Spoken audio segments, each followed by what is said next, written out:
So, I know it's been a while and many have probably been wondering what's been going on, but I haven't forgotten about you. And no, this channel is not going to be strictly devoted to my friend John's new review series, Headspace.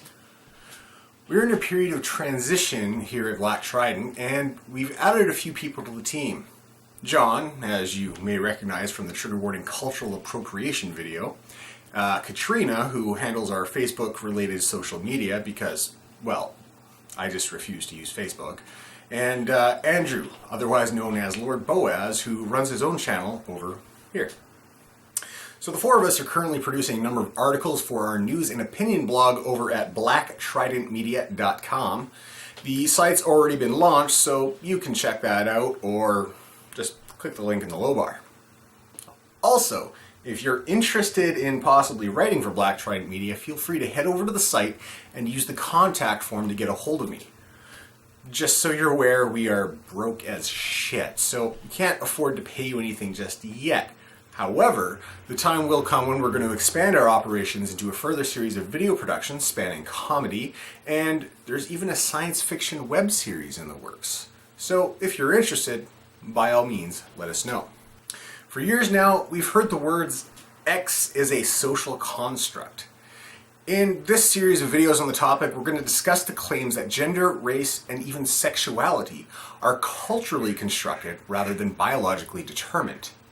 We're going to try to find the nuance between the two fields of theory and come to a conclusion, hopefully, that can put all the baseless assertions to that effect to rest. For this episode, we're going to talk specifically about the claim that gender is a social construct. You may have heard the term before, mostly coming from areas of study concerning postmodern philosophy. What it essentially means is that gender, for what it's worth, is constructed solely from social attitudes and cultural influence.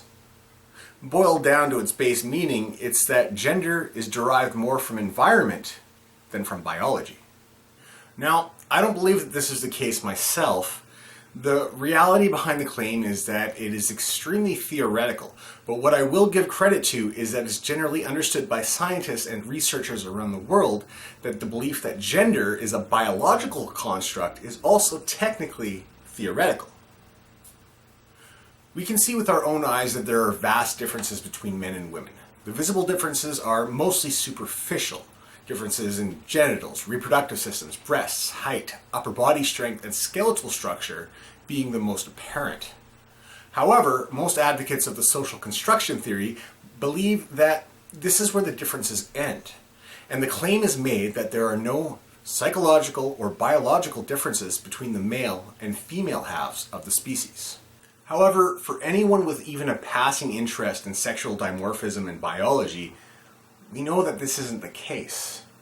The corpus callosum is a neural bridge that links the left and right hemispheres of the brain and allow them to communicate with each other, which has been found to be larger in female brains than male brains. What this suggests is that male brains, by and large, tend to have a barrier in associating with logic in one hemisphere and emotion in the other, while in female brains, there's a stronger level of communication between the two hemispheres. Researchers performed a study in which they analyzed the flow of blood to activated parts of the brain in men and women. What they discovered while listening to an audiobook is that in men, only the left hemisphere of the brain, responsible for things like words, logic, and numbers, would activate. While in female brains, activity was recorded in both hemispheres. This by no means suggests that men are emotionally bankrupt biologically, only that they can easily separate logic from emotion. While in women, it suggests that they have a stronger emotional attachment to things such as language. And when you take other studies into consideration, we see that this is the case. As a whole, girls tend to outperform boys in the use of language and fine motor skills until puberty, while boys tend to demonstrate superior understanding of math and geometry. In boys, the areas of the brain responsible for math and geometry tend to mature about 4 years earlier than girls, while girls' brains tend to mature the areas responsible for language and fine motor skills up to 6 years earlier. You've often heard that girls mature faster than boys. At least until puberty, this is how it happens. And we find that some of these differences persist throughout the human lifespan. Adult male brains contain up to 6.5 times more gray matter than female brains, which are responsible for muscle control, sensory perception, memory, emotions, decision making, and self-control, while female brains have up to 9.5 times more white matter, which is believed to be mainly responsible for communication between the major centers of the brain. Practically, other studies have shown a broad difference in intelligence between men and women. In 2012, a study was released that announced that women were nominally smarter on average than men.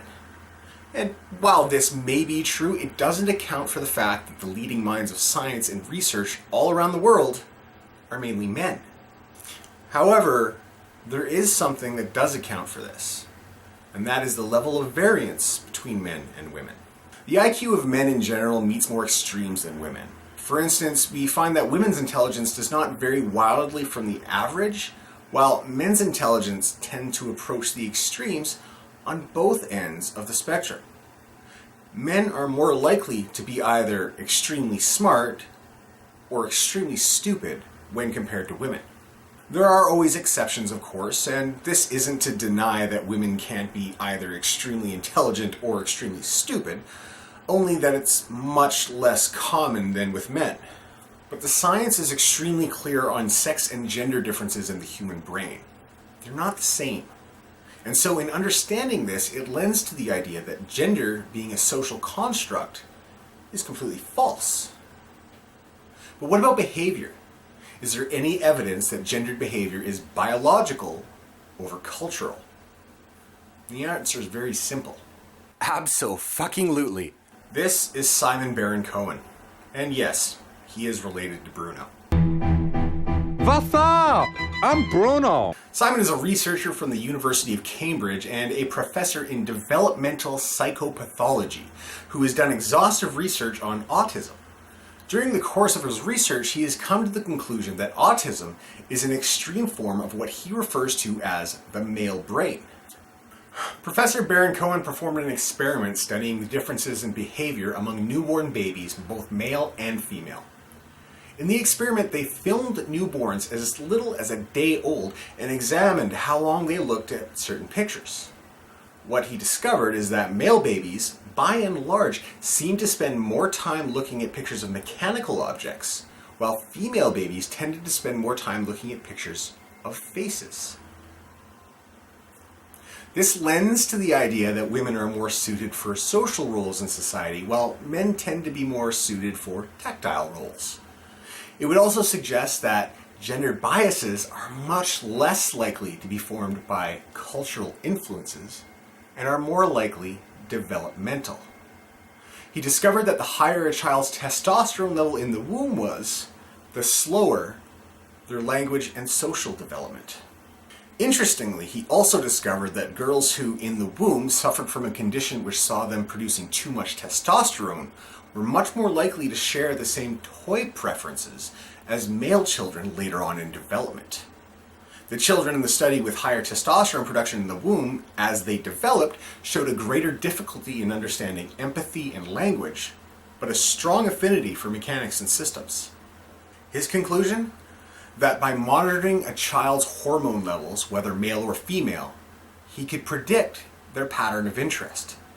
So, unless hormones are a social construct, which we absolutely know that they're not, it would again shred the belief of gender being a social construct, and more an end result of hormone production during a child's development. So to me, that makes me reasonably satisfied that the hypothesis of gender as a social construct is nothing more than a combination of wishful thinking, confirmation bias, and regular old ignorance. To suggest that after millions upon millions of years of evolution of dimorphic life forms on our planet, that innate differences in the biology of males and females hasn't evolved is pretty silly if you ask me. The traits we have today, male or female, are the end result of hundreds of thousands and perhaps even millions of generations which use those traits to survive and provide for the next generation. In that context, the social construct theory holds no weight. And with that said, I do believe there are certain culturally influenced traits between men and women, but I believe those traits to be entirely superficial ones, such as fashion, color interest, and how you wear your hair. So with that said, it brings this episode of Trigger Warning to its conclusion. If you'd like to see more Trigger Warning, be sure to hit subscribe and show some love to the like button. And once again, be sure to check out the Black Trident Media blog at this address. Until next time.